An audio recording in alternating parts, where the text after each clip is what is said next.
Un point commun entre les pages Color et Fusion, c'est l'utilisation des nodes, les nœuds. Donc on se dit cool, c'est le même fonctionnement? Eh ben non, en fait pas du tout. J'en parle après le générique.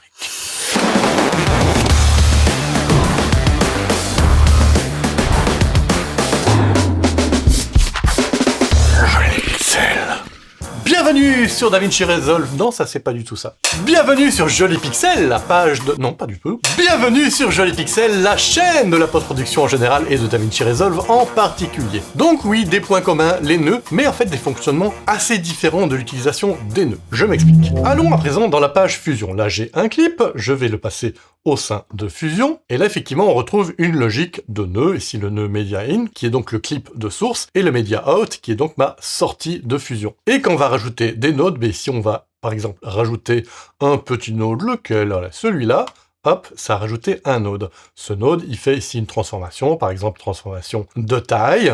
Là, je peux encore ajouter un node après, par exemple celui-là, qui fait une correction de couleur. Voilà, je corrige la couleur. Et vous voyez donc que chacun des nodes est en fait une fonction particulière. Donc le node Color Corrector, il ne se charge que de corriger la couleur. Le node Transform, il ne se charge que de transformer en termes de rotation, de position X, Y, de zoom. Et c'est comme ça pour chacun des nodes. Si encore je rajoute un, et si voilà par exemple ce node-là qui est un node blur, mais il ne se charge que de faire un blur. C'est-à-dire qu'un node, c'est une fonction. Ça, c'est dans la page Fusion. Maintenant, si on passe dans la page Color, on a toujours le même clip sur lequel on est. On voit qu'actuellement, on a un node, mais en fait, ce node, il n'est pas associé à une fonction particulière. Ce node, en fait, c'est une espèce de page blanche dans laquelle on va pouvoir mettre un ensemble de corrections. Ces corrections, c'est quoi? D'une part, les corrections qu'on retrouve ici. Là, c'est pour corriger l'euro. Là, ce sont les color wheel HDR. Ça, c'est pour faire du noise reduction.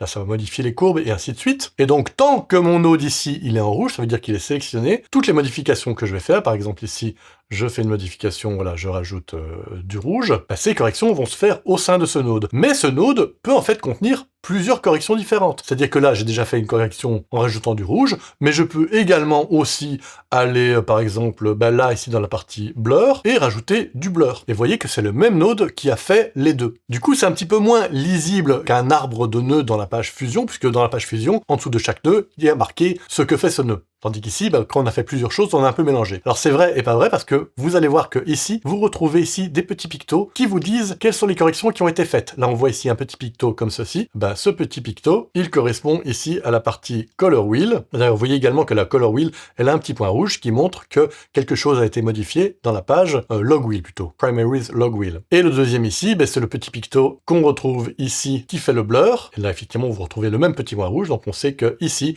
j'ai modifié quelque chose. Et si vous ne connaissez pas par cœur que veulent dire ces pictos, simplement vous allez dessus, vous attendez et il vous montre il y a une correction de primary offset et de blur. Donc effectivement, on est bien dans mes primaires ici. On a fait une modification et une modification dans les blurs. Donc là, on a fait une série de modifications qui étaient liées à tous ces outils ici, mais ce n'est pas que ça qu'on peut faire. On peut encore ajouter d'autres choses au sein d'un seul et même node dans la page color. Je peux par exemple ici rajouter des luttes. Voilà, ici je vais dans lutte et je vais aller choisir une lutte qui m'intéresse. Voilà, je sais pas laquelle, une petite lutte, laquelle, celle-ci. Oh oui, il est vraiment dégueulasse. On va prendre celle-là.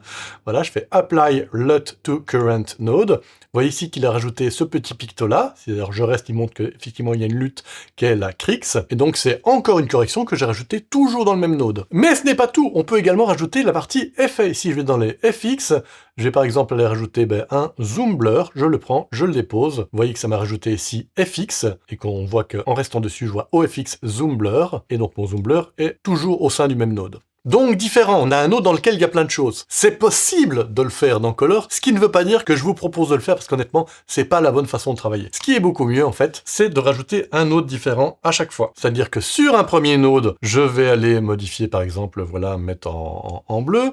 Ensuite, je vais rajouter un autre node. Dans cet autre node, je vais aller rajouter, par exemple, voilà, ma lutte. Dans encore un autre node, je vais aller rajouter mon blur. Et encore dans un autre node, je vais aller rajouter un petit film damage. Et le gros avantage d'avoir travaillé comme ça, c'est qu'à tout moment, je peux désactiver un node. Par exemple, si ma lutte, je suis plus sûr, je suis pas vraiment persuadé que c'est ma lutte finale, c'est la lutte! Très rigolote blague, je peux la désactiver et je vois l'ensemble de mon étalonnage avec ou sans lutte. Finalement, je me dis, ah non, elle est vraiment très très bien. Pareil, je peux aller tester ici mon FX. Ah, finalement, mon FX, non, non, il est bien aussi. Et ici, là, mon modification de couleur, ah, par contre, c'est beaucoup mieux sans. Ok, ben je reviens sans ça. Donc ça permet de très rapidement faire ce que l'on pourrait faire également dans la page Fusion, savoir activer ou désactiver un node. C'est deux logiques différentes. Dans la page Fusion, on n'a pas d'autre choix que d'avoir un nœud égale une correction, alors que dans la page Color, on a cette possibilité d'y mettre soit les corrections du bas, soit les luttes, soit les effets, et tout ça au sein d'un même node, mais ce n'est pas parce que vous avez ce choix que je vous recommande de le faire, et même je vous recommande de ne pas le faire, en gros de faire exactement la façon de travailler au sein de Fusion, ce qui permet de facilement activer ou désactiver. Oh, qu'elle était bien cette vidéo, oh moi je l'ai aimé, j'ai envie de m'abonner, comment on fait pour s'abonner? Ah ok, on clique là, ah et puis la petite cloche, ok, et on voit, ah bah oui, si le petit pouce en l'air alors, et je peux laisser des sous? Ah bah oui, en cliquant sur le bouton merci, oh c'est chouette, c'est vraiment super.